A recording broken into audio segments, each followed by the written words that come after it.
All right, Sheriff Roberts. All right. Good morning, commissioners and budget committee members. It's our wonderful opportunity to present our budget today, and want to make sure we answer all your questions. Seated with me to my left is Chief Deputy Chris Hoy, Under Sheriff Matt Ellington to my right, Nancy Artman, our finance manager, and in the back of the room we actually have several of our captains and some of our lieutenants and administrators, folks in charge of fleet. They're available in the event that questions come up that we need some more details for you. So that is one of the reasons they're here today, and worked very hard to prepare to get ready for today. So we're going to kind of move quickly through this so we have ample time for questions. I think most importantly, you know, our mission, talking about the Sheriff's Office, is we really believe that working together is how we make a difference, and continue to reiterate that fact with our drug task force, our different police agencies, our city, state, and federal partners, and that also includes the county. So one of the key elements that we believe in our mission, and continually strive to be a world-class Sheriff's Office, which I firmly believe we are.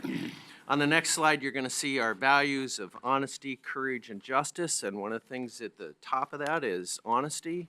One of the challenges that we have in hiring is finding people that have that high integrity.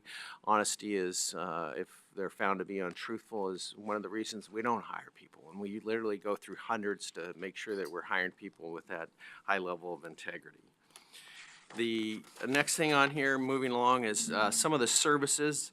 Many of you are aware of this, but I just kind of want to reiterate some of the divisions. So civil division, we handle civil foreclosure, sales, county surplus, rural property auctions, civil process, court security, court transports, risk management. Next, we have our investigations division, which is oversees a Safe Place Family Justice Center, our child abuse team, our interagency drug task force, our computer forensics unit, crime scene investigation, our domestic violence enhanced response team, forensic imaging, homicide, violent crime unit, interagency child exploitation prevention team, property evidence section, and property crimes unit. James Rhodes is in charge of that. I know he's very busy.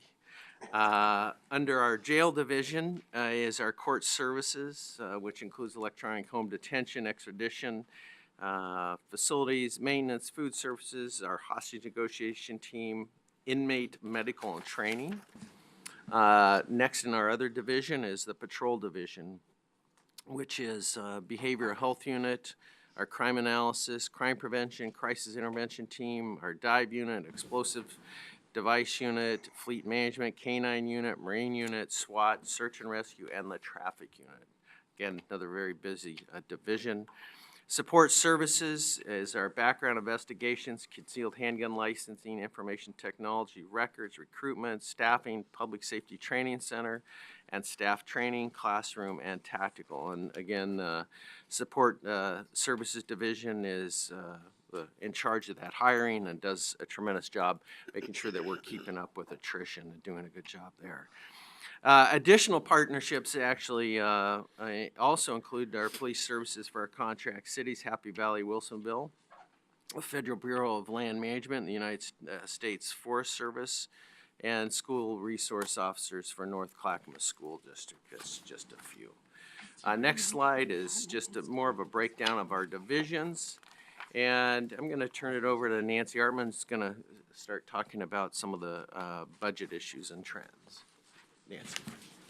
Thank you, Sheriff. Good morning, Chair Parks, members of the Commission, and members of the Budget Committee. For the record, I'm Nancy Artman, Finance Manager at the Sheriff's Office.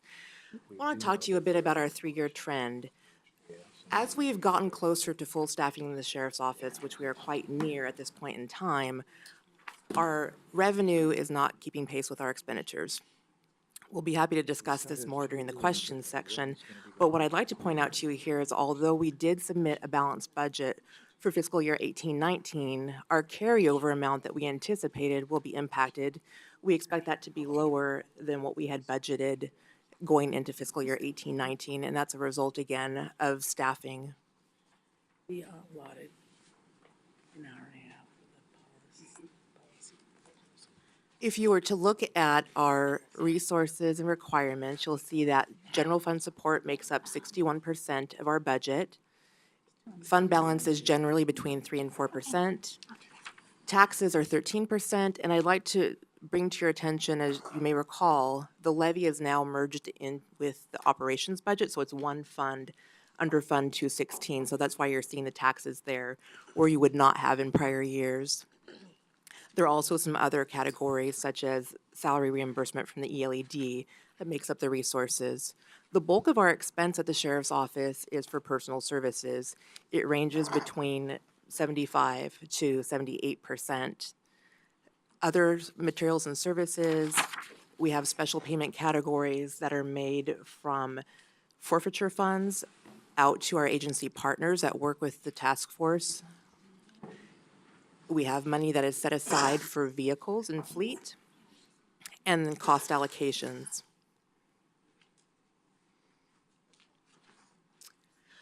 There was a slight increase to FTE this year for fiscal year 18-19 proposed budget. The bulk of those are from positions added in our contract cities and the ELAD. You'll see that makes up 3 of the FTE, 1 each for the contract cities and 1 for the enhanced law enforcement district.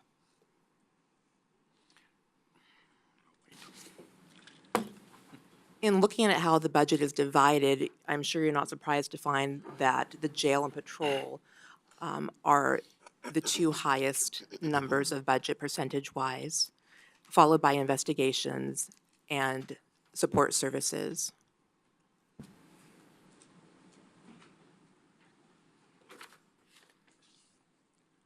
I'll go ahead and take over from there. For the record, I'm Chris Hoy. I'm the chief deputy, not the chief civil deputy, the chief deputy with the sheriff's office. And I want to just highlight some of the issues that Nancy talked about. Also, I want to just clarify that we haven't included community corrections in any of the slides you've seen so far because we'll be handling them as a separate department as we typically do. So those numbers and all of the numbers that you've seen so far don't reference community corrections at all, but we'll be talking about them after this presentation. As you have, I think, heard yesterday, some of you, that we have started into the performance clackamas or managing for results process. We're about halfway through that, and actually this week is our second week where they're back meeting with line level staff and managers and folks to really take a deeper dive into the work that we did a few weeks ago. And then they'll be back again at the end of June to sort of wrap that up. And so we're right in the middle of that process. So a lot of the things that we talk about, we're going to hear in a few minutes, our key performance measures, things like that, those are all changing as a result of the managing for results process.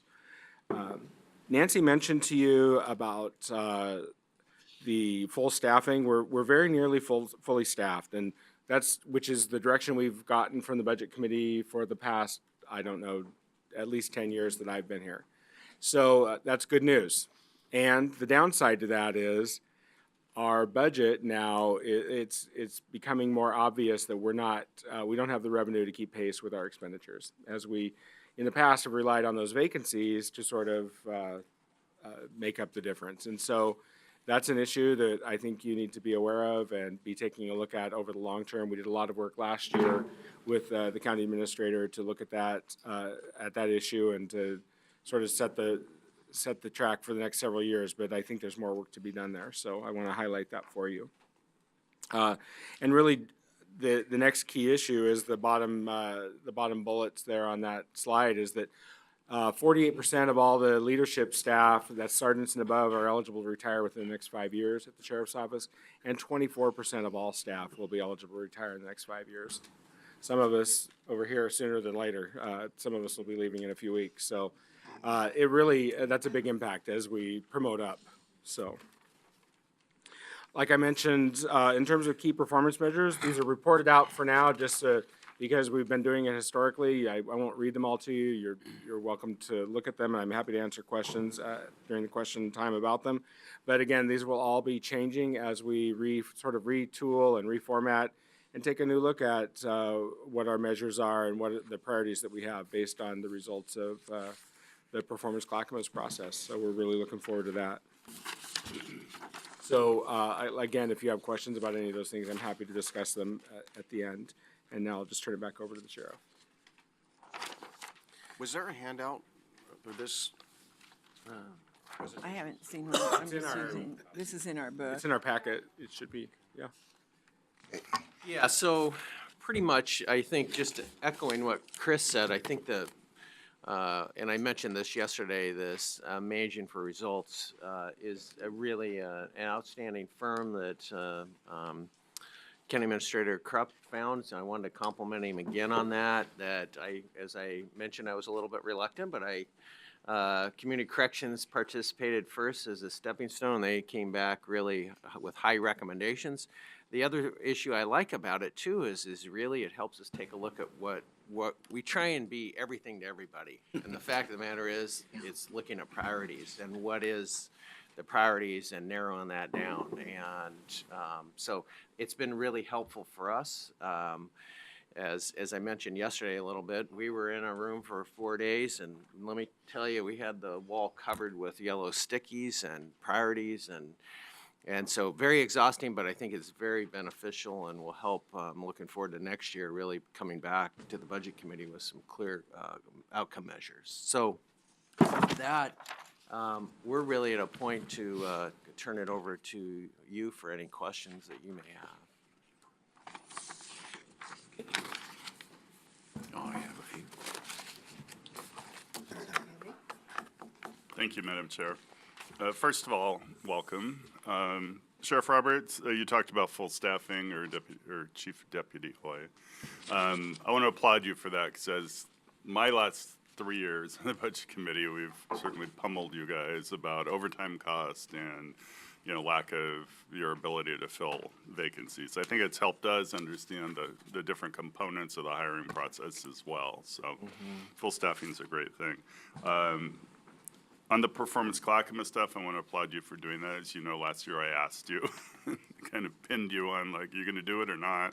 So I really appreciate you've done it. And I've actually heard from individual members of your command staff that they have found it useful too. So Thank you. that's a good thing. And probably for Nancy or Chris, next year's budget will be in the performance clackamas format or we don't know?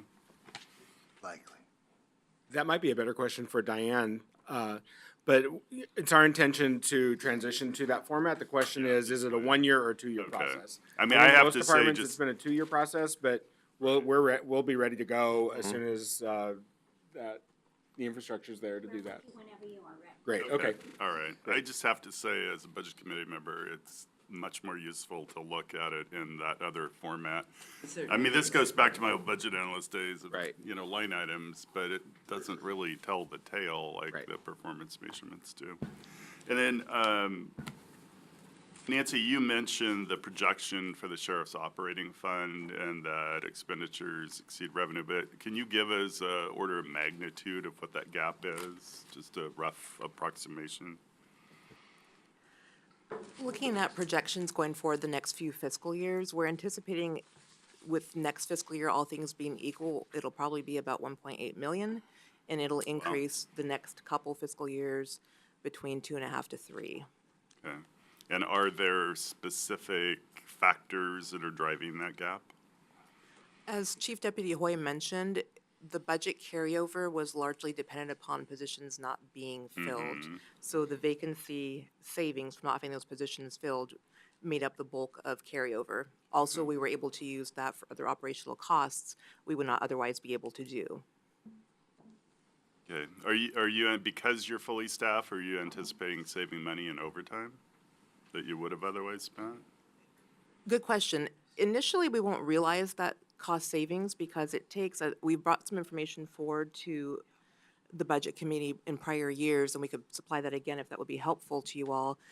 It takes about 18 months Yeah, from the time that I we get hire that. to get someone on board. So we're not going to realize overtime cost savings initially. So when you talk about full staffing, you're talking about every position being filled, even though it may be a deputy sheriff in training and who's not out on the street, like filling a patrol spot by themselves. That's correct. So it's a little misnomer in that they're not, I don't want to say functioning, but they're not able to be out there by themselves, filling a slot on. Correct. Okay, all right. And I just want to congratulate Under Sheriff Matt Ellington and his upcoming retirement. I highly recommend it, as I've told you. I think Diane could too. I don't think that's allowed. I don't know. No retirement. Sheriff, I don't know if everyone knows the promotions that will take place later in the year, but you might want to mention that. Yes, just, and that's I all I can go have. ahead and announce that. Chris Hoy is stepping in to fill his slot, and James Rhodes is in the back, is standing up. He's going to be our chief deputy, stepping into Chris's old slot. And I did want to just take a moment and recognize Captain Kevin Poppin back there and his staff for the hiring that you just mentioned. Okay, And good. they've really done a lot recruiting and really reaching out to the military and doing an amazing job helping us get to that number. So it has been really amazing job by his crew back there. So thanks, Kevin. Okay, thank you. Thanks very much. Mr. Commissioner Humberston? Thank you. Well, my first comment is I can tell you that retirement is a great gig. You are going to enjoy it. The ability, you will do other things, and the ability to tell somebody to go pound sand when they tell you to do something you don't want to do is really nice. I think, ma'am, you spoke to this, but I didn't catch what line item. The transfer from public safety levy of $516,672 is zeroed out. I think you said you captured that in another location, but I didn't catch the location. Correct. So that was actually the carryover or end fund balance for fiscal year 16-17, which was brought in under Fund 216. So that money went to beginning fund balance Okay. for each of the levy departments, each of the three. So that's where it's captured is beginning fund balance? Correct. Okay. Let's see, I think I had, oh yeah, casualty insurance shows almost a $500,000 reduction. How'd you get that? Casualty insurance is negotiated by the county, and they have a formula that they apply. Perhaps Diane could speak to that, but we receive that as an allocated cost. So there is fluctuation year over year. In 2 fiscal years ago, I believe there was quite a significant increase. Diane, can you speak to that, please? Yes, the casualty insurance, the way the costs are allocated, it's quite a fancy matrix, but a significant piece of it is risk exposure. And so the sheriff's office will come under, will bear more burden there for the risk nature of their employees. And a couple of years ago, maybe 3 years ago now, there was a shortfall. There were high claims. I'm not saying just in the sheriff, but high claims, so the fund was in a shortfall. So we increased the allocation to everybody to make up that shortfall over a couple of years. And the sheriff being a big department, the change in their allocation was greater because their share is greater. So now we're back down to more normal times. It was an anomaly. Mr. Krepp?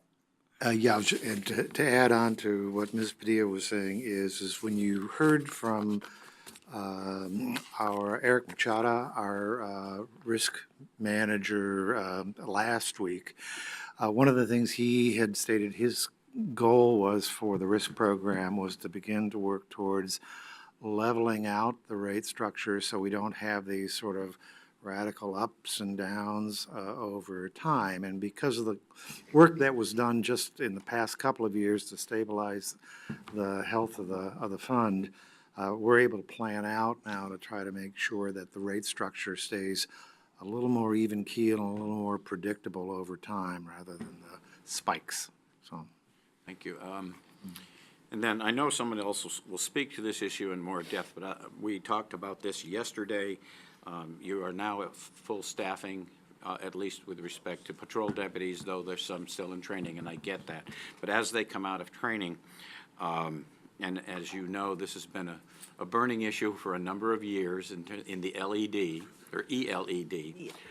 Can we anticipate that there will be an increased patrol presence in the ELED as these deputies come out of training and go into full patrol hours? Yeah, I've got a patrol captain here that could answer that specifically, but yes, I mean, we have vacancies all over the county, whether it be in the LED or outlying area, but yes, we will see more people on the road in solo status. Particularly in the LED or ELED, because I mean, I know that that's been a really contentious issue for some time. I don't have that data in front of me now exactly where those vacancies are, but we have vacancies throughout the entire county. Okay, thank you. Thank you very much. Mr. Magdalene. Thank you. Matt, you going hunting in a few weeks? You looking forward to the fall? I'm looking forward to this next chapter, yes. Thank you. I just have two questions at this time. Sheriff Roberts, what's world-class? It's a great vision, but can you give us a little color to what you mean by that? Yeah, I think that world class is really where other organizations look to us as a place or a model to really strive for, and I can tell you that we do just that. Community Correction, NBC was just here. Lester Holt came in and looked at really our CSAP program as really a national model. Our drug task force by the U.S. Attorney has been described as the gold standard. We have people around the country looking at how to investigate Lynn bias cases. And really that just carries out through. On top of it, which is really an honor, and you'll see why the staffing levels where we're at, is because people want to come work here. And it is because of a variety of things. You know, it's that the training, it is the equipment, and it is really the high ethical standard that we really do have. And there's a lot of people we don't hire. And I think when you look at the people that we do hire, they meet that high threshold is really a model that we should all be proud of. So that's really when I look at a world class is really, you know, as many you know, Chris and I went back to Washington, D.C., participated and asked in 21st century policing. So really looking not just here in Oregon, but kind of on a national model, how are we looked at? And I'm proud to say that we are ahead of a lot of the country and some of the technology and things that we're doing to keep our community safe. Okay. Thank you. This is the second question, and I'll have more later, but the SRO program you talked with North Clackamas School District, what does it entail?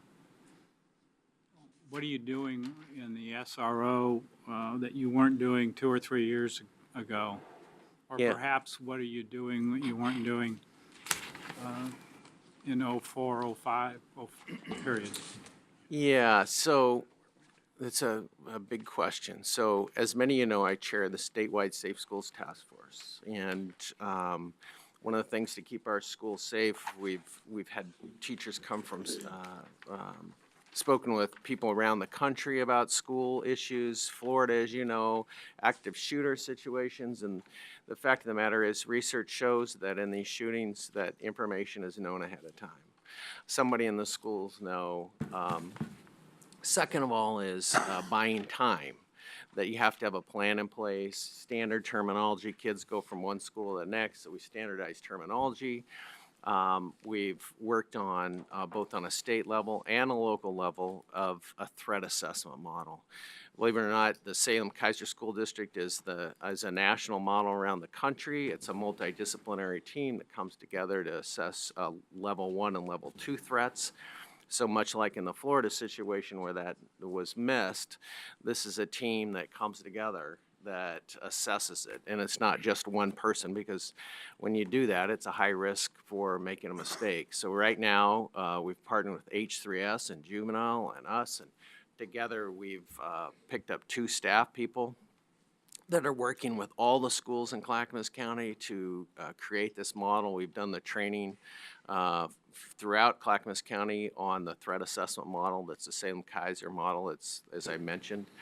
And then we're now working forward on addressing those level 1 and level 2 threats. So on top of that, getting our SROs trained on that issue is really where we're at. So that's a lot of the issues surrounding schools, and I can go on. Right, and then we also assigned a lieutenant to oversee that. They're working with tabletop exercises with schools on incidents and how to better secure schools is also happening. Was that a priority for you? Kids have always been a priority. I think the challenge that we have is it's well over 130 schools, not counting all the private charter schools, and trying to get all the schools on the same sheet of music has been a challenge. I can tell you on a statewide level, it's really been a challenge. We are making progress. One of the things we've worked with PACE, which is the insurance carrier for schools across the state, and one of the things that they see is by standardizing the things that we're moving forward on, it improves safety and therefore trying to create incentives for insurance. So that is a big issue. We've been working with the governor's office on getting additional funding to support these threat assessment models throughout the state. We failed 2 legislative sessions. We're back at it. I'm hopeful the governor will step up and give some funding, but we've kind of taken the mindset that we don't want to wait for some state funding. I've tried to kind of cobble together funding amongst the departments, as I mentioned, juvenile, H3S, and us to kind of help address that issue. What do they pay for this? Pardon? What do they pay for the presence? Like North Clackamas, I believe, has been paying for the SRO.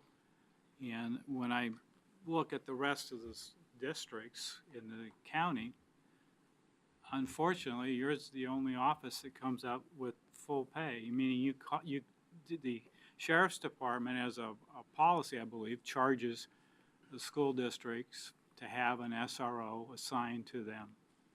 And I know that I think Colton used to have an SRO and they don't because of costs.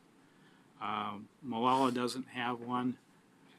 Other districts, I believe Milwaukee and Lake Oswego, provide SROs to their school districts without charge. There's others that have a sliding scale where maybe Sandy and Estacada prior to the change in contract was half cost. So, and I think last year there was a comment about SROs and you would like to put them in a lot of places, and I know your costs are going up, but is it that necessary what's your policy towards SROs when it used to be free? It was back in '04, and you, I think, started the policy of charging for it. Based on the evidence I have from Ron Naso. So I'm just kind of curious what that is. There's a couple other issues on, you have to pay for it now when you didn't used to. I think voter and election security is one of them. And I believe there used to be a deputy for the Dewey diversion panels. And I've been told that there are some people that actually show up drunk for their going through the diversion program. So I'm trying to figure out what you feel the sheriff's policy should be to some of these additional, I'll call them additional services. I guess you could call them additional. Are they embedded? Is there room in the budget to embed some of them in a regular budget, or do we need additional revenue to get the additional services on a pay-for-view basis, I guess? So a couple things. There was quite a few questions in there. I think that one of which is I didn't make a policy change when I took office on the SROs. They were being funded by the schools, and it is just as you're trying to be fair to everybody in the entire county, right? So if I start funding one school, why am I not funding another, right? And so we're constantly trying to look at how globally can we support all our schools, and that's kind of why one of the methods we came up with amongst H3S and us is how can we benefit all the schools? I mean, I go to Clackamas ESD to speak with all the superintendents, and I will tell you that certain school districts flat out that have a lot of money, have a lot of resources, and have a lot of things in place. And so what I've really tried to do is kind of help those schools that are less fortunate.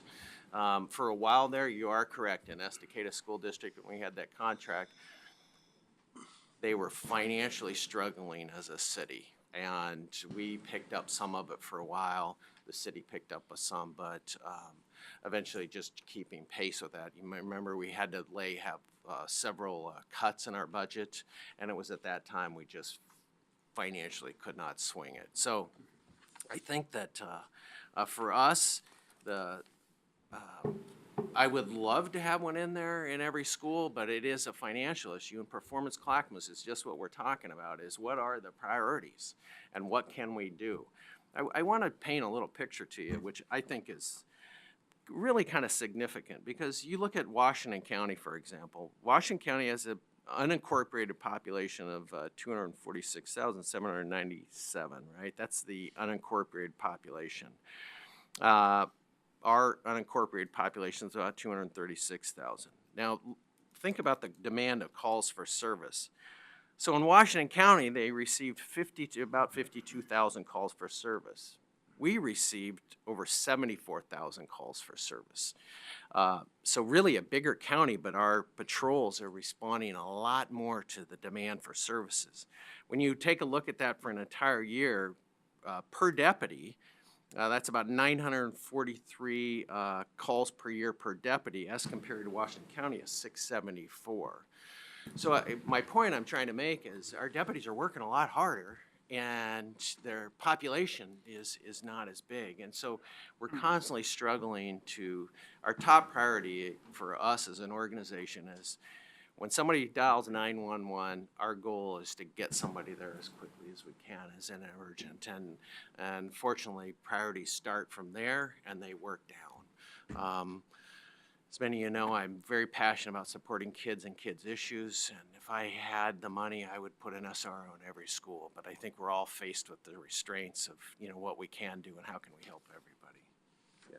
And if I could just add a little bit to that, I just want to take you back in time to the 9-10 and 10-11 budget seasons where there was a 0% increase in general fund dollars, but our costs went up. Excuse me. We had to cut 19 positions. Some of those were non-sworn, but a good portion were sworn positions. We've not gotten those back. We did an informal survey with the PDs and school districts in the county, the 10 different school districts. And what we found out was that we're not unlike other police departments and counties and districts in the county. For instance, Canby SRO is funded jointly by the district and the city. Same thing with Estacada, funded jointly by the district and the city. Gladstone Police Department did that through a levy. Oregon City School District is paid for by the district and the city. Oregon Trail School District is paid for by the district general fund. And the Westland Wilsonville, the district reimburses the city for it. So we're, Mr. Magdalene, we're not different than many other police agencies and districts in the county. Well, yes, but it was at one time, and this is from Ron Nasa, written in 5/9/05. 12 years ago, 13 years ago. Huh? 13 years ago. Yeah. And it just says, by way of history, 5 years ago, the County Sheriff's Department agreed to place one SRO at each Clackamas and Rex Putnam high schools. This was done at no cost to the district.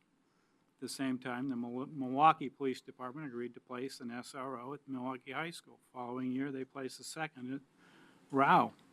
So 2 years ago, the Sheriff's Department determined to remove the SROs from Clackamas and Rex Putnam. The district agreed to fund those positions. So at one time it was, that's all. And is it in the scheme of services that the Sheriff's Department gives the community? Is it something that is, again, it's for taxes for the ELED? Property taxes, they pay the levies, they pay the ELED tax, and then the schools get the school taxes pay for services from another entity that's funded by the same source of funds. It's kind of an interesting, I think it's an interesting look on it. Thank you, Mr. Magdalene. Commissioner Bernard? So we recently met with the school districts, and they had nothing but compliments about the work you do. No one mentioned an SRO. It wasn't mentioned at all. Your efforts to train and secure schools is, you know, they just think you're doing an outstanding job. 130 schools That's a third of your staff you'd have to add back. I don't know how we do that. Milwaukee, City Council used to fund an officer at Milwaukee High School, if I remember right. Every year we debated whether we could afford that. I just, one of the things we're doing is providing fiber to schools and saving them literally tens of thousands of dollars. And $165,000 worth of savings to schools and other public agencies just this year alone. 165. No, 565,000. So the county's working really hard to make their job easier, and I think that if they feel that an SRO is somebody they need, I know that Rex Rao this week had a threat, and I assume Milwaukee Police, maybe the sheriff has stepped up. I'm sure that the sheriffs or an interdisciplinary team assisted, but yeah, Milwaukee PD was primary in that. I'll tell you that the performance Clackamas to me, I hope will really tell you, and you mentioned it, that what are your priorities and where should you be spending money, and what work are you doing that you should be spending money on?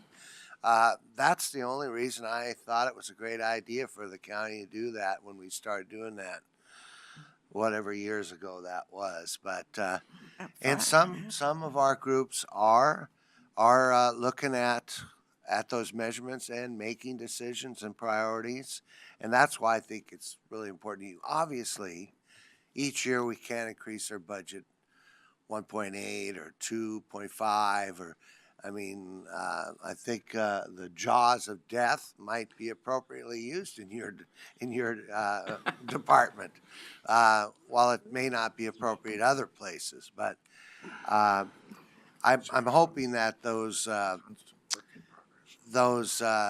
investment in that time will really tell you a lot. I think the retirement stuff is frightening.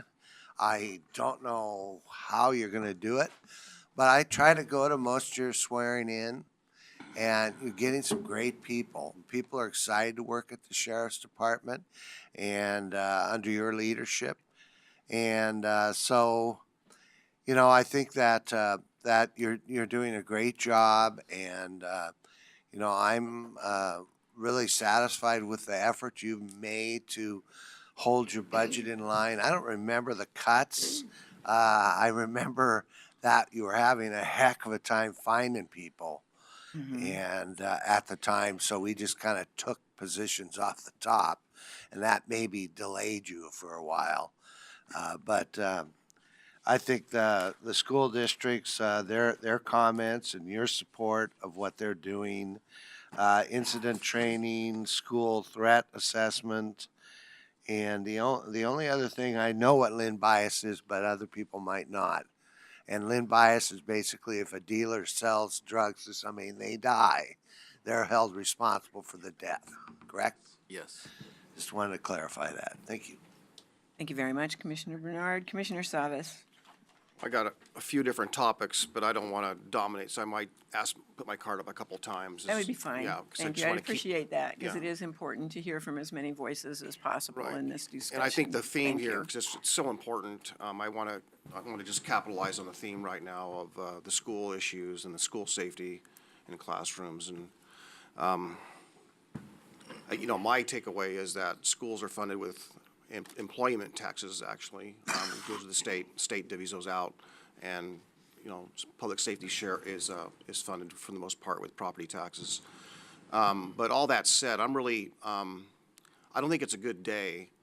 And I'm sure no one in this room would argue that when a child goes to school and they have bad thoughts in mind, whether or not they have a gun or a weapon, but when they have those kinds of thoughts in mind, that's not a learning environment, nor is it really a problem in which the sheriff's office created, right? We know that, nor the county created. Which really gets to my question really is, I think and meeting with the superintendents, the issue came up about mental health. I did the principal for a day here a few times, but the one time I did in particular was at Rao here a few years ago. And I was taken aback, frankly, about, because they were elementary before in my experiences, and this was the first time at a middle school. And what came to attention, because of something that was happening at the school right there, was really just the level of intensity, bullying, cyberbullying, things that were taking place really at that particular time. And now with this unfortunate circumstances of kids going awry in school and taking it out in shootings and so forth, unfortunately, I think the debate has gone more about gun control when really it seems like the core of it is more on the mental health side. And I don't know the history of SROs particularly as it was conceived of, in the greater scheme, coast to coast, not necessarily here in Clackamas County.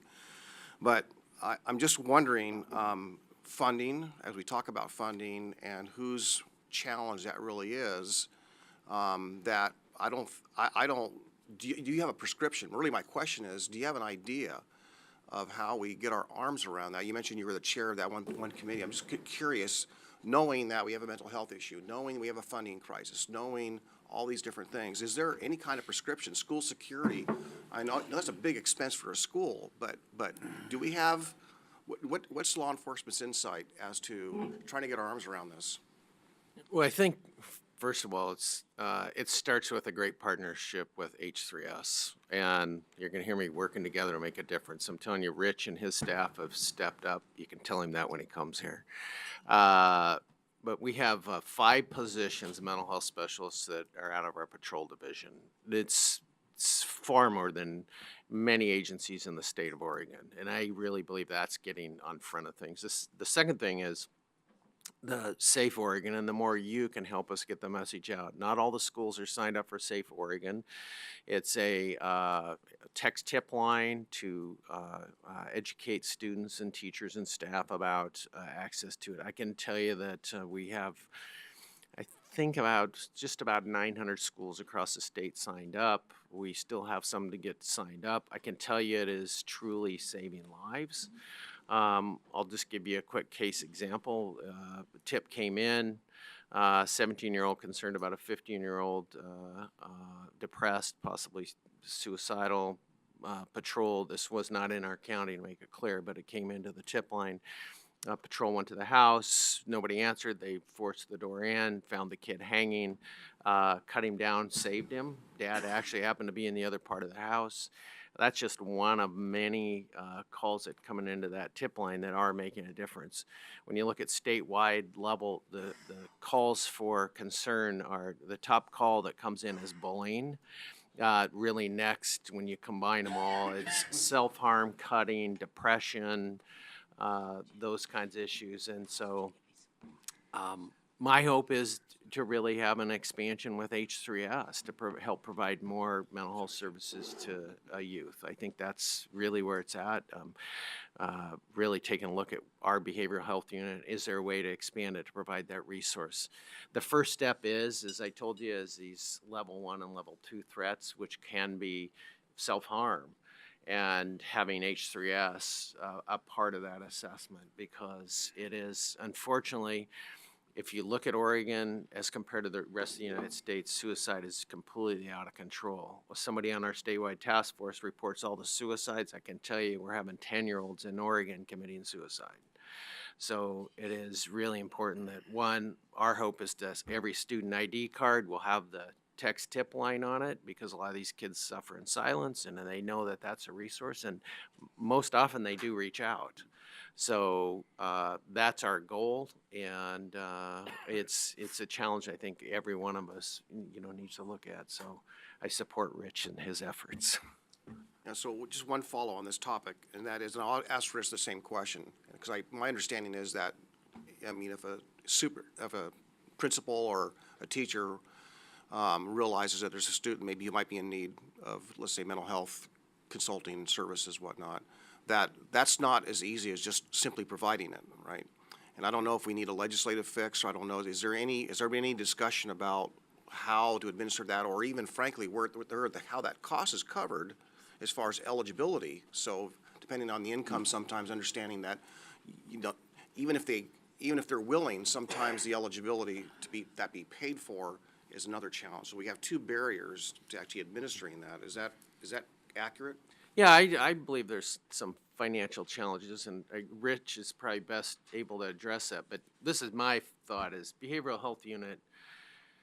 Let me tell you how we got to that. Is I knew somebody who was high up in the level of NAMI and had a son that was struggling with mental illness and was reluctant to call police.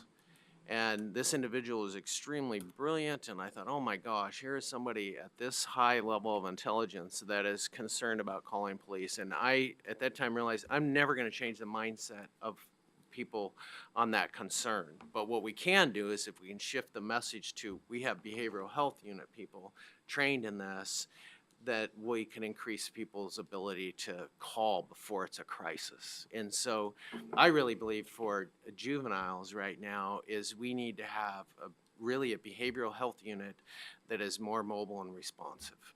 Because at 5 o'clock, or everybody's shut down when people are in crisis, or struggling with an adolescent and they need some help, scheduling an appointment 2 weeks out isn't going to help. So really, that's some of the discussion Rich and I have been having is there a way that we could put together more of a responsive unit that could support families? Because, a lot of times families are just struggling with somebody either with mental illness or addiction issues, and they're really at a loss of how to kind of move forward. And Rich has amazing staff that can help support us in that issue. Well, Chair, I have 3 other areas, but I just didn't know if anyone else wanted to talk Come about this. back to particular you one. then. Yeah. All right, just put it back up and we'll be cool. Mr. Magdalene? Yeah, I'll say what Jim said. On the SROs, I talked to Colton, and they were very sorry to lose their SRO. They loved that officer. So it's not an issue that, it's an issue of priorities again. We can't expand, we're not the Fed, we're not going to print money. We have the same issues with every department that comes forward here. Very few are able to continue to work and do the same kind of services they did in the past without substantial increases in costs, personnel. So there has to be a rationing. I call it a rationing. Somebody has to take the lead and say, this is more important than what I used to do. But that leads me to the comment, you're going to move to performance clackamas. And your goal, your goal 2, hold offenders accountable for court appearances with complete releases, etc. Develop a system of service for tracking and arrest warrants through sweeps and daily assignments. How long has that been a department goal?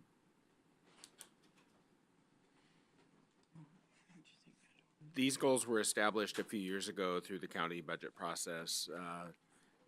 I can't tell you the exact number. Probably started around 10, maybe? I don't recall exactly. It was a few years ago. Okay. The department goal, and it's how long, how many years has it been working on it now? Are we in our 8th or 9th year? I don't recall, I'm sorry. It goes back at least 8. Well, I can share with you some of the efforts that we've done recently in terms of holding offenders accountable. We have started a pretrial program in cooperation with the jail, community corrections, the district attorney, and the state courts. We've essentially taken over a function that the state abandoned several years ago during the economic downturn, and community corrections staff is performing an assessment on individuals. We're providing assessments to the court, to the DA, to the defense attorney. So we're looking at who we're keeping in jail. We're trying to essentially keep the right people in jail and release the people that don't necessarily need to be in jail, so we can maximize our limited resource. So far, it's very early on. It's just been going, I think, since February. February, thank you. And it's showing promising results. We're using a national model. It's definitely the trend nationwide in terms of pretrial services, and that's one way that we are trying to do better to attain that exact goal. So. Yeah, the numbers have gone from about 4,000 to 8,000, 9,000 now. And so I guess what I'm looking at is it's okay to put that out there, and I think it's good you're doing it, but to maybe update us, what did you do in the way of developing a service for tracking arrest warrants and through sweeps. Is that the same way you're doing it today as you were? Tracking arrest warrants, I'm sorry? Develop a system for service and tracking of arrest warrants through sweeps and daily assignments. That's the same language you used 8 years ago. And my question is, if your numbers continue to go up, now you're doing something that's on a national basis, which is probably good. We don't have to invent it here to make it cost effective. So these performance measures were established through a process through the county administration. They're not changeable by us. And so we just report on them every year. Those are not dynamic goals. Those were established in a process, and not too long after we did that process, that's when Performance Clackamas came to the county, and so that process sort of has remained stagnant while departments get through Performance Clackamas, and every year we just say, well, what are these numbers again? We report out on them. They're not meaningful. You're correct, but that's why we're going through Performance Clackamas to update them, to have real outcomes that we can report on, that we can drive our priorities to, so we can come to you and say, these are the priorities that we have. This is what we need to achieve them. This is, if you want to lower this number, if you want to lower this outcome, we need this resource. If we want to increase our number of SROs, this is what that means. And that's what we're trying to do through Performance That's Clackamas. good. Thank you. Thank you very much, Commissioner Humberston. Thank you, Madam Chairman. I don't disagree with the desire to have more people in the ELED, among other places in patrol, or SROs in the schools. But in the final analysis, I think the Sheriff's Department's in the same position that we're in. They have limited resources and unlimited demands on those resources. And there's only so much money available. We heard the same thing from Health, Housing, and Human Services, whose priorities were mental health and housing, which would help in the law enforcement end of things also. But there's only so much, again, even for their department, there is only so much money available. In the final analysis, I think when the sheriff is on patrol and a call comes in and the deputy has to respond, that's the single most important thing that they do. There's only so much you can do in the proactive sense, whether it's having a mental health team or an SRO or anything else, because you can have a deputy working on a proactive attempt to prevent crime. The minute that 911 call comes in, he or she is gone. They have to respond to that. That's got to be the first priority. And given limited resources, I think that is the priority that they have to maintain. I think encouraging them on all of these proactive things as much as possible and funding where we can is appropriate, but I think we have to recognize the Sheriff's Department simply can't be all things to all people all the time. It's impossible. I do have a suggestion. I will reiterate this suggestion that you and I had a conversation about one time, and that is I do believe that the deputies that are on patrol during school hours could stop by a school, get out of the car, take a walk through the school, get back in the car. You know, it takes 10, 15 minutes and go on about their business. Occasionally stop in and have lunch at the school. I realize you can't put an officer there all the time. The funding isn't there. But that is something you could do. Flying the flag, as we all know, does help. And so that's one option you might have. The other thing we need to remember is that schools also are suffering the same thing that every other agency is suffering in government, and that is insufficient funds.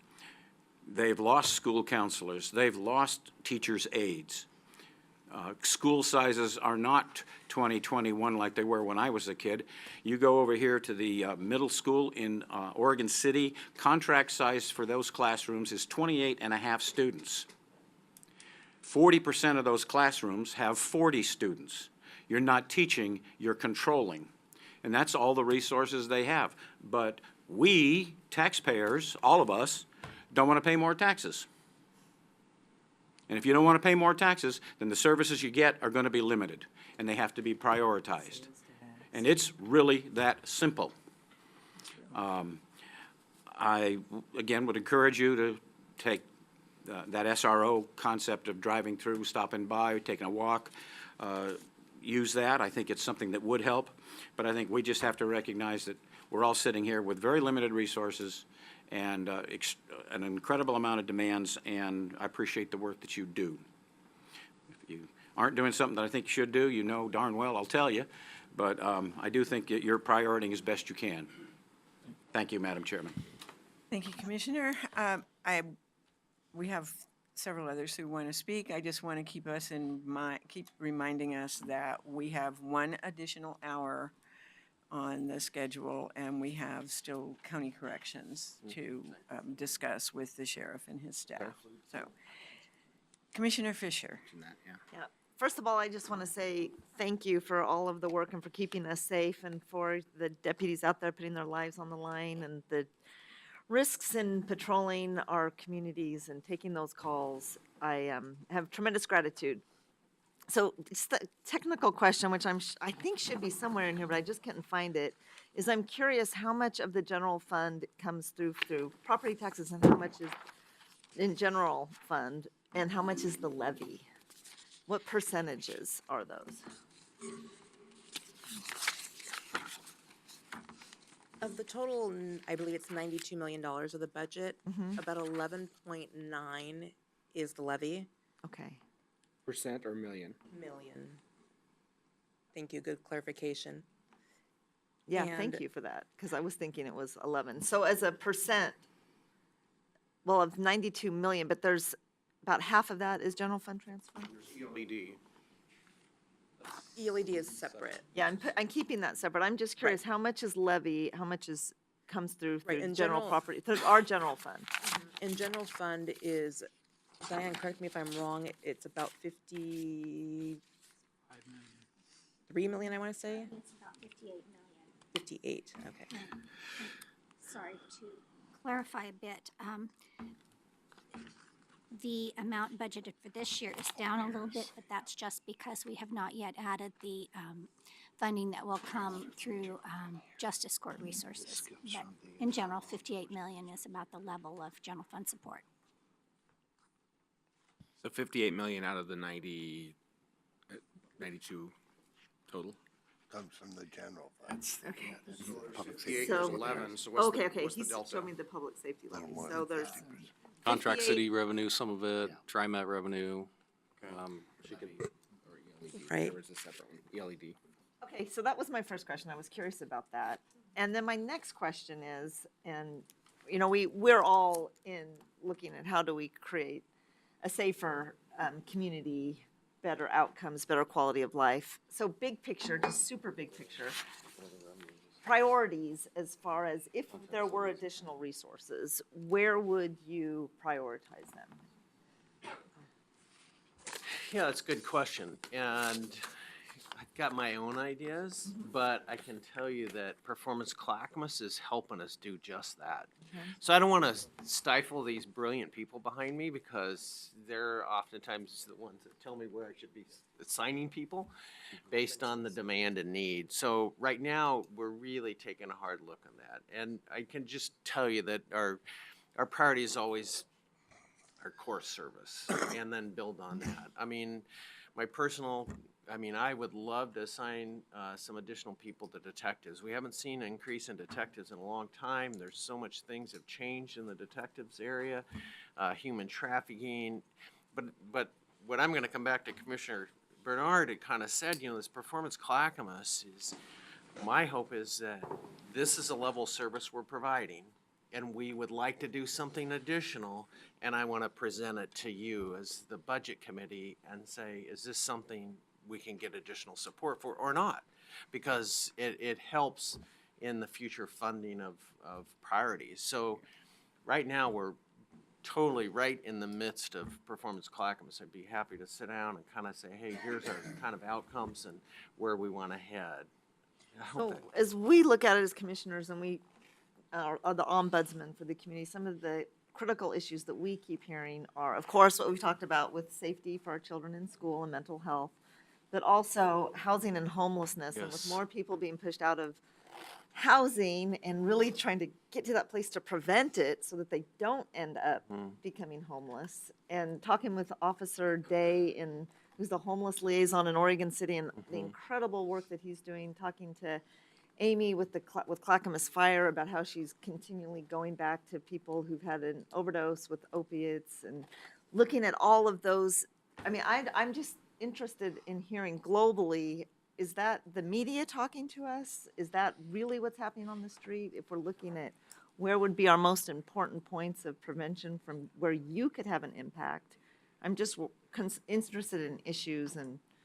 Yeah, I mean, I was just at roll call the other day, and one of the discussions we had was actually just that, the homelessness issue. And I do believe that my hope is this county does not become just like Portland. I'm sorry, but I'm being frank, is that we have a neighborhood livability project. We, Jenna and her crew is graffiti cleanup. All those things contribute to, a healthy community as long as we keep it clean and we address those issues. And really, Jenna and her crew as the transition center is an amazing. We're taking a bite of that apple every time somebody comes in, because usually some of those individuals end up in our jail on low-level crimes, and they're looking at drug and alcohol, they're looking at veteran services, they're looking at housing, and continue to address that. I mean, I believe, once again, it is going to take a group effort to address this issue. It's not just law enforcement, it's Rich and I and others, but I think that's one of the big issues facing this county, is because it's pushing from the north. And we see it on the Springwater corridor and other things, and I want Clackamas County to stay this great county it is. So that is one of the, I would say personally, is one of the issues facing us. And go ahead, Chris. I would just, Sheriff, if I could just add on, I would just say to kind of summarize the three things that drive our business, so to speak: substance abuse, mental illness, and homelessness. And those three often are combined together. And if we could really get a handle on those three things, then we probably wouldn't You'd be out of job. Maybe, but those things really drive Good thing. drive pretty much everything we do. So really, additional investments in those areas would be, so if we look at things like a children's safety levy or any other additional resources, focusing on those areas would be what you'd suggest. Thank you. Thank you, Commissioner Fisher. I want to mention too, the task force that the county has just put in place for housing and homelessness. There is a sheriff's deputy that's, I can't remember his name and I apologize for that, but he is a member of that, along with folks from all the other disciplines in Clackamas County, and including, mental health and transition services and housing in general and everything else. So a great collaboration of the county, about 30 people who are part of that. So appreciate the county working to get that together. I think Dan Chandler had a lot to do with that, so thank you for that. Next is, Mr. Savas, are you back up or are you waiting? No, it's not. And, okay, Bernard, Commissioner Bernard, and then Mr. Feely, and then Mr. Magdalene. And I was thinking about Oregon City's decision to have a homeless liaison. The one big difference is that we already do that. It just doesn't happen to be under the sheriff's department. So, I mean, I think they're doing an amazing amount of work. You did mention that you might bring a program through Forward Performance. Clackamas says this would be a good idea. But there's also, I'm hoping there will be something that, well, this isn't working. Let's not do this anymore. Right. Your CSAP program's amazing. I think you're doing some great work. But the other day we had Congressman Schrader at an event, and if you know about the staffing in Washington, D.C., they haven't staffed a lot of things. And he mentioned they're printing money, they're spending money hand and foot, and of course putting the debt on everyone else. So we don't have an endless amount of money, and our work, our job is to prioritize how we spend the money. I think that when you have a mental health issue, and the partnership you have with Richard Swift's department is amazing. No one else does that. And even your mental health people in the jail are doing a tremendous amount of work and a great job. But there's only so much money. It's true. We can't print more, unfortunately. Mr. Or Field. Portland And could, we could build a be locked wall. up in his house. Right. Then we'd get to spend more time with the sheriff's Build a office. wall and have Portland pay for it. We could That's do best that. line yet, Jim. Okay, getting serious again. Mr. Feely, thank you very Madam Chair. much. We talked with Rich and his crew about behavioral health services in the schools. I work with a younger population, second through fifth graders, so I'm seeing the beginnings of the problems that become law enforcement issues. And while I understand, law enforcement needs to deal with them when they get to that point, my goal is to get the services they need prior to them getting on your radar and into the sort of formal criminal justice system. And part of my concern is there's sort of a lack of public education about how to access mental health services, what to look for in the younger populations. And I think, we always talk about the schools, but the kids spend more time at home than at school. So I just appreciate your thoughts on sort of getting the parental community, the community at large, because some kids live with their grandparents, aunts and uncles. I mean, there are a lot of non-traditional families that parent students. Your thoughts on how we can improve that and get them the services they need. And just chime in for the people that talk about limited resources. I was chair of the North Clackamas School District Budget Committee for 3 years. 2 of those years we cut school counselors. But we cut them to keep class sizes lower, and it's like, what are you going to do? Hard place. It's hard. And now schools share a counselor. A counselor may have 4 different schools they go to. It's far less than ideal. But anyway, if you have thoughts. Yeah, I just, I think, once again, H3S is Rich is going to love me for this, but he's been working on really the stigma campaign. I think that the stigma around depression and mental illness is kind of getting over that is one of the big things. I know the county's worked on that. Also, assigning folks to the schools, which they have been doing training in it, because it really is a big education piece, and PGR and maybe that's as we move forward, with Dawn, we could do some more education through the Citizen News, making folks aware that, hey, this resource is out there. It's really upsetting to see youth that we have today struggling so much, and I think that that's where really I believe the schools, Health, Housing, Human Services, and us really need to come together to figure out how we can provide some better services and education. I can tell you one thing that we looked at, and Angie Brandenburg, the lieutenant from the Family Justice Center, these level 1 and level 2 cases, they've tied a strong correlation to some family violence issues of the kids that are coming forward that are acting out. It just brought that for the cases that we're dealing in the county. And to give you an idea of where, once again, I believe that we're headed in the right direction is the Family Justice Center. If you look at the services provided, I mean, we started in 2014. Part of a year was 858 clients served. By the end of the, it was about 2,900, but in 2017, we're serving over 5,000 families.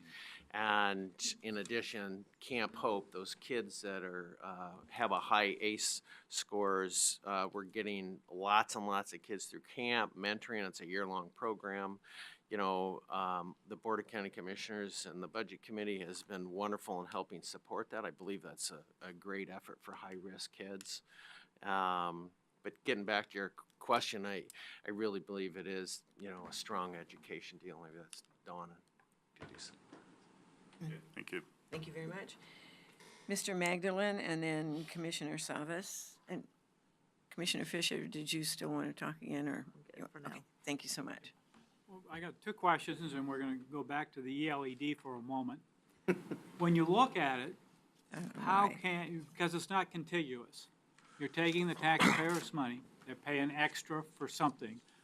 What extra are they getting? What have you increased in the ELED? And second, have the commissioners kept their part of the bargain?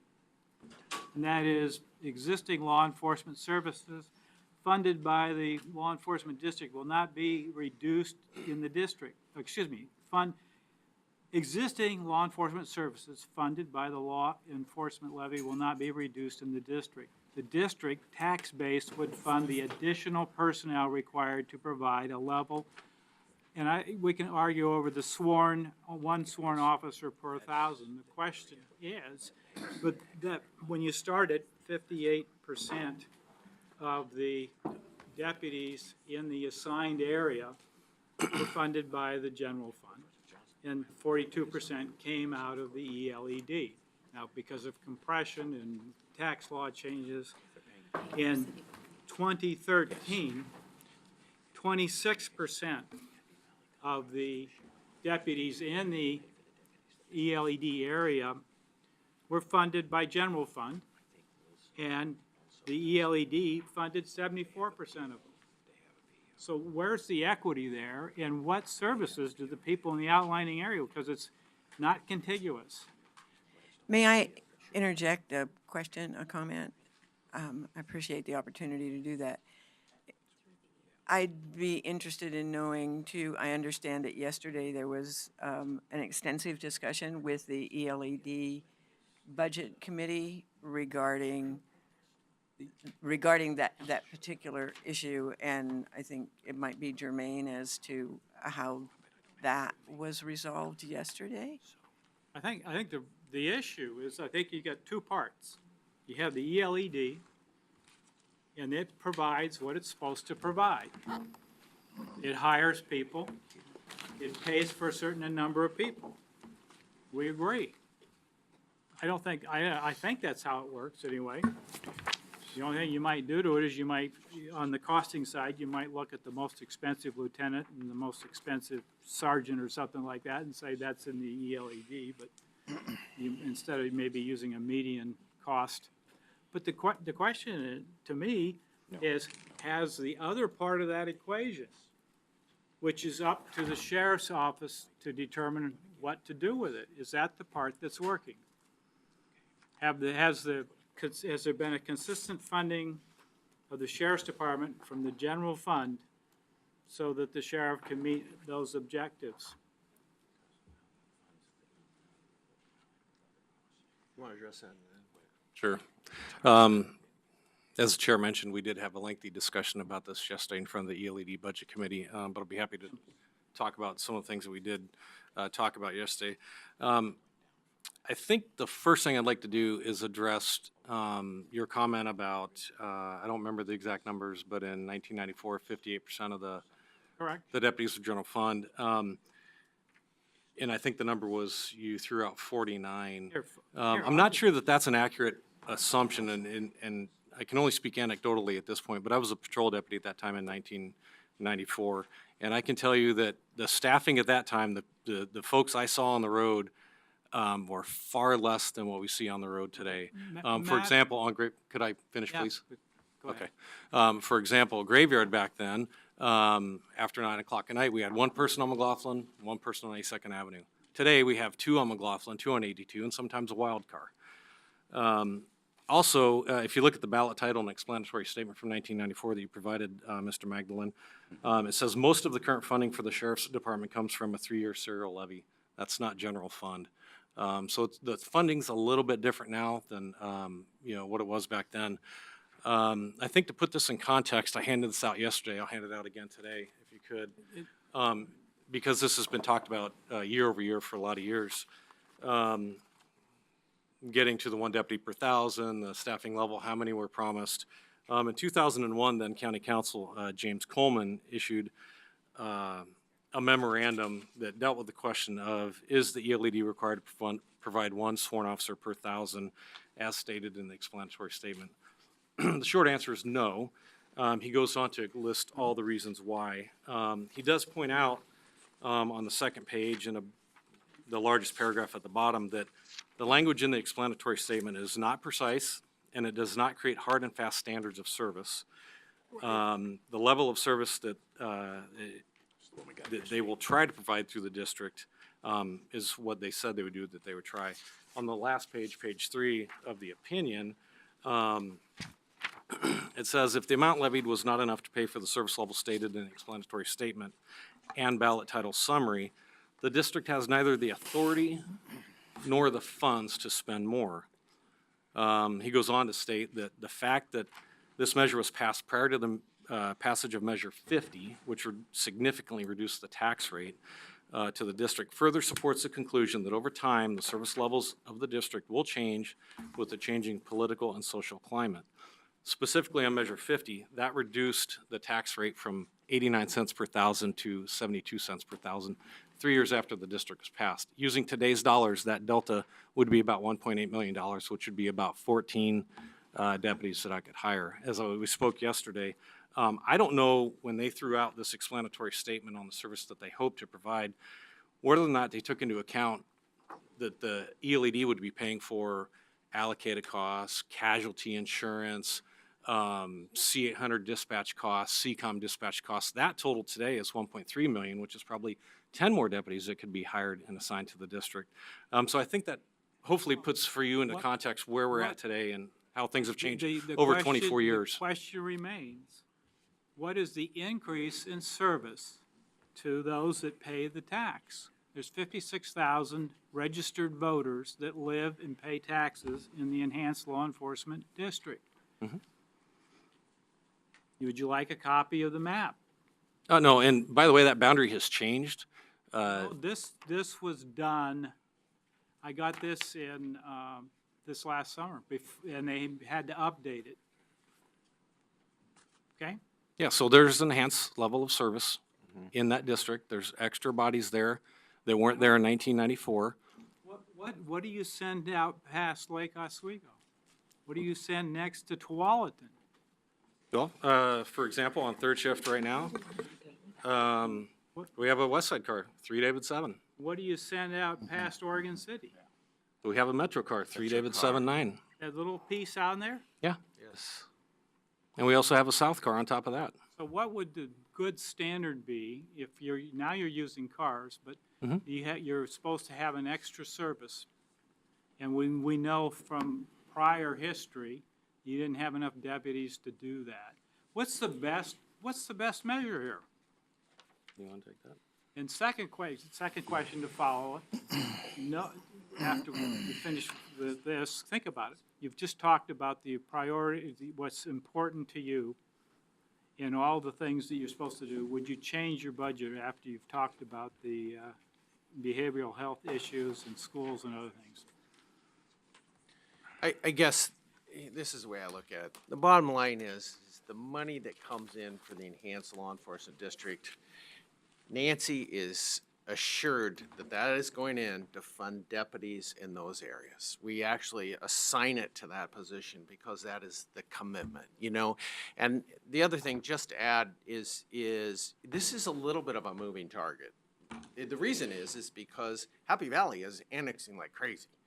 And as they annex, that reduces some of those districts. And so you might have that map. I'm telling you, oftentimes they're annexing, you know, I'll look at it, oh gosh, they just annexed additional land because we're having a hard time keeping up with some of the annexation. But I can just tell you that, you know, the money that we get from the citizens that ask for that extra patrol, that we fund deputies to put in those areas, and that's what we do.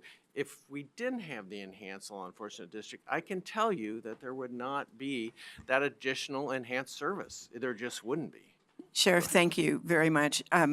With great respect for everyone here at the table and for yourselves and for our time.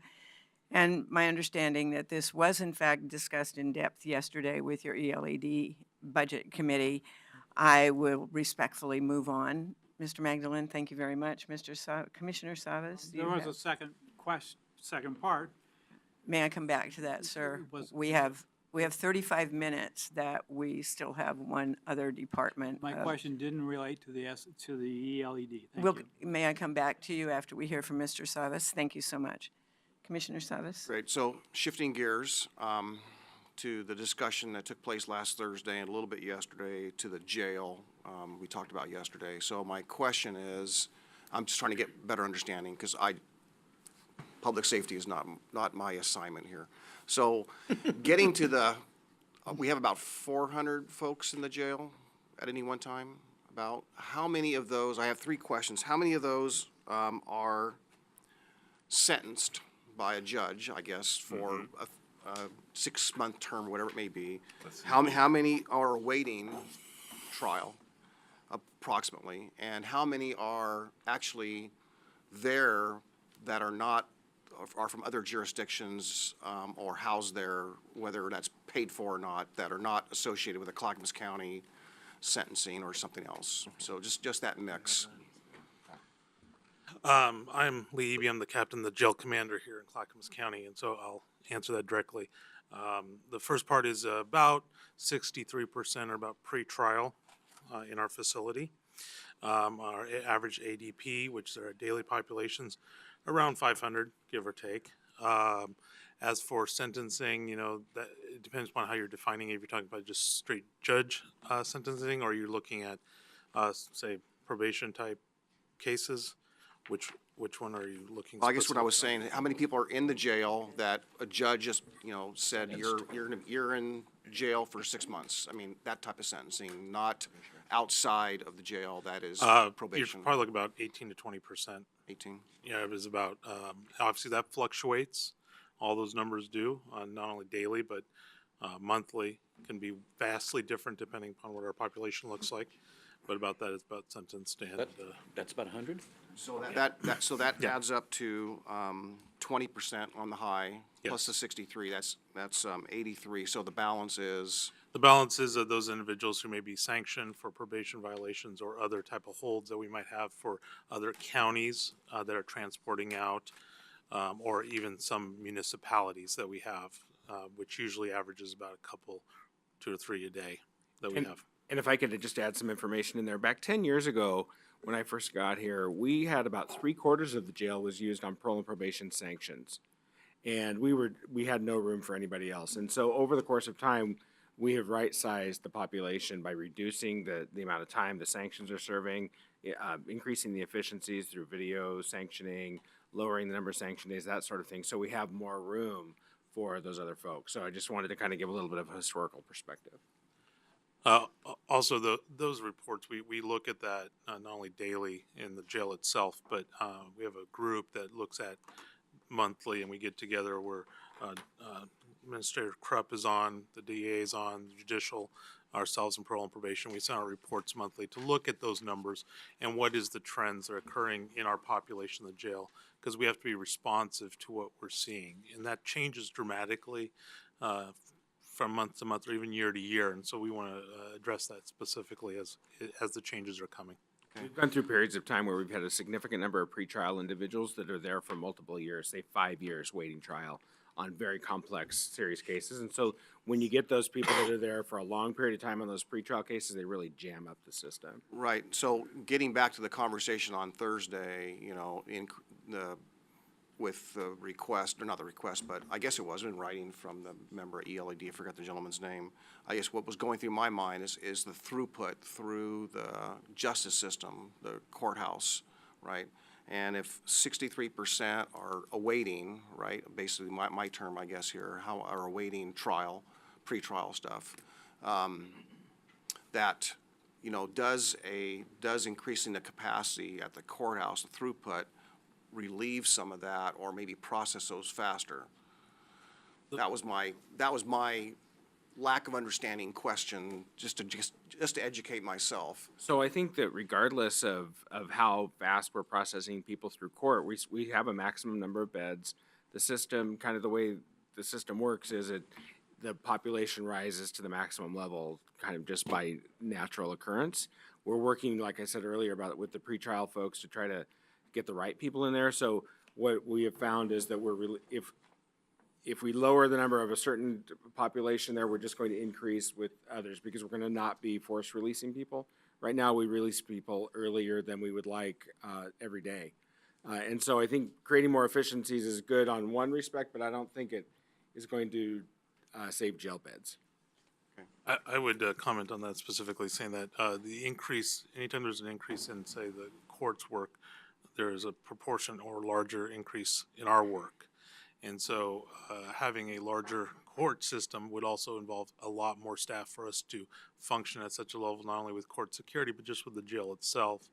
We at times are maxed at just trying to keep up with what we have currently and trying to get individuals to their court appearances, not only in our county, but then transporting them to other counties. There's a lot involved and a lot of cogs moving at the same time.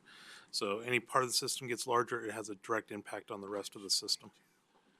I appreciate the other comments earlier and with regards to the NLP and the homeless and, you know, the desire for deputies to also work at Clackamas versus work in maybe other areas. And from some conversations I had with deputies over the years, I think that what I've kind of heard or gleaned is that, you know, just the environment, what Clackamas is all about, it's a better environment, a great environment. There's really less incidents in crime, and it's a good place to work. So having that said, and if we can keep that reputation for the county as a whole out there, I think people want to see this. People want to aspire to live in Clackamas County. You can ask it in the next section. So my question really is, with all these things increasing, and I think, you know, Chief Deputy Hoyt came by yesterday and shared a few things with me, but the ideal size for a jail, I mean, I guess there is no, I mean, it sounds like it's almost unlimited, right? I mean, the more you grow it, it'll just fill up, you know? And so I guess is there a ratio between population? What is the right, how do you really right size that, knowing that our environment's different, right? In Multnomah County, maybe that'll be a different answer, right? So for Clackamas County, what do you think really is the right mix? Well, I think that it really gets down to this forced release, as many as we can hold, because when we opened the bed several years ago, we brought forced releases. You can look at the chart. It just started to decline because we had the beds and we could hold people until court arraignment, right? And that made it seem to make a difference. But when we're forced to release them out the door, many times they don't show up. There's a failure to appear warrant and the whole system starts again.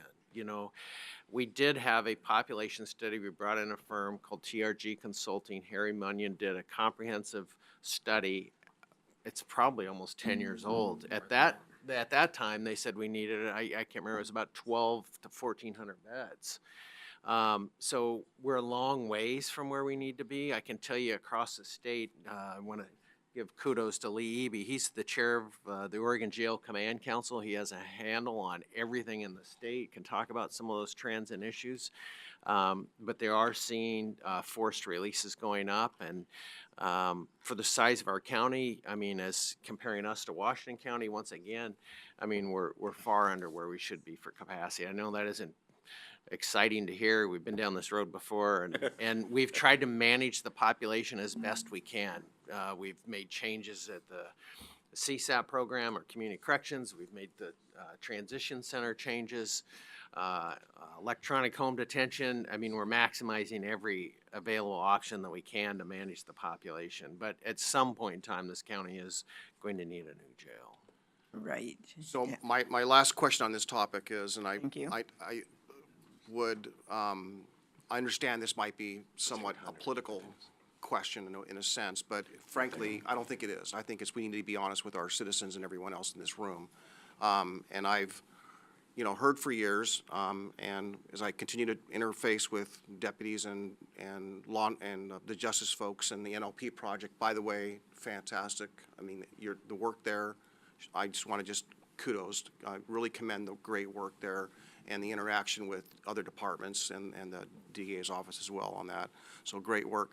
But, you know, I know that in my conversations with public safety individuals, again, in both worlds there was a lot of concern about the opening of the light rail station in my neighborhood. And the NLP's work and the demand, the sudden rapid rise of demand that happened thereafter, okay, is quite evident. And the NLP was a perfect tool at that time to help along with that. And also the other things, I appreciate all the help, Matt, your help went on a couple businesses there in the area that had some issues. So the question really is, in trying to keep Clackamas somewhat Clackamas in that environment and urban density pressures and all those things, and this, you know, the question really is that has there been, and I've seen the reports, I mean, certain crimes are up and certain incidences are up, and then the complexion has really changed in the ELED in that area, or in the county, however you want to call it. But things have really changed in the complexion there. So, do you feel that this is an accurate expression, my comments or concerns, as well as that? Is that a reality that we need to be prepared for? Because if we're trending towards more urbanization, is that something that's going to affect our future funding requirements, jail, patrol, all those things, all those aspects, mental health issues? Is that something that we ought to be thinking about from a budgetary standpoint? Yes. Yes, County's growing.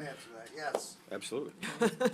Higher urbanization, gonna higher have higher crime, needs. pure and simple. That's one of the things we're also talking about in Performance Clackamas is what are we seeing and what's the need 2 and 5 years out? And what do we need to address that need? Yeah. Very good. Thank you, Commissioner. Thank you. On that too. Mr. Magdalene, did you have one final question? Would you change your budget? Do you feel like you've got everything based on how much money you have? Do you want to change anything on it as to where you're going to spend it? That's why we're going through the performance Clackamas process, to look at our priorities and decide what are the highest priorities. Like what a comment was made earlier, we're going to look at things that maybe aren't working or that aren't a priority anymore, and shift priorities elsewhere. And that's the process we're going through right now. Good. Thank you And then- very much. Thank you. Yeah. And And a Mr. quick comment. Mr. Feely, and then, I'm sorry, Jeff, and then Mr. Caton. Thank you very much. Thank you, Madam Chair. I'll just be very brief. Thank you. Captain Eby presented a PowerPoint presentation on the forced release issue to the ELED Advisory Committee a couple months ago. I think that would be very helpful to have in front of us this afternoon for our discussion.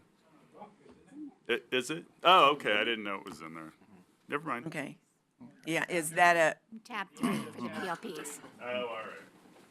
That was last. the end of tab 3 in our books? Okay, thank you. Yeah, I hadn't seen it either yet, so thanks very much, Mr. Feely. Mr. Caton? Yeah, just a final comment. I appreciate what Commissioner Trey was sharing with me too a little bit in terms of the conversation around the new jails and around the new courthouse, is that they do kind of go hand in hand, I'm realizing, with the volume of increase to consider for the county going forward, and thinking not just 5 years, 10 years, if we're building facilities as and budgeting for that in the future, and calling out to the community that this is something we need to consider, that with a new courthouse and a new jail, that as the volume of incidents occur, just because we're growing as a county, from over 400,000 to perhaps 500,000 or more in the coming 20 years or so, and thinking out that far, that we scale our facilities to help accommodate that growth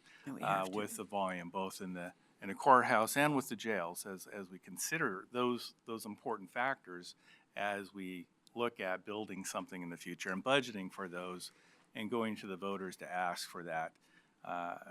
In accordance with, how we need to approach funding that. So that's an important part of the conversation, I think, going forward to think about budgeting wise in the years to come. And if I could just comment on that, Mr. Caton, thank you. The other issue about the jail is not just capacity. Parts of it are 60 years old.